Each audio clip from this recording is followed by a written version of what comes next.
На какво се дължи това, че главата ти е пълна каша? Ако имаш нужда от помощ, съм на среща. Това е пълна катастрофа, което виждам днес.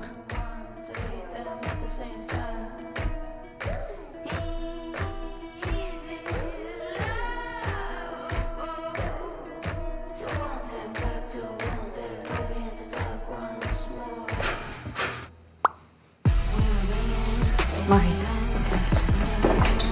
Хората, с които се срещам, са малко странни, всъщност даже много.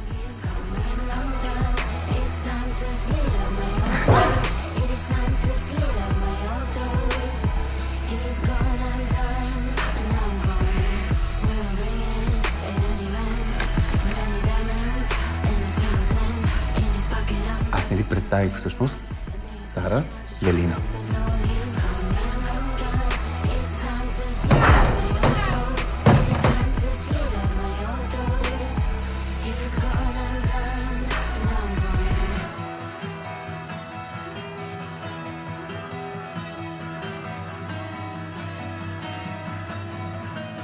Може би нямам нужда от помощ.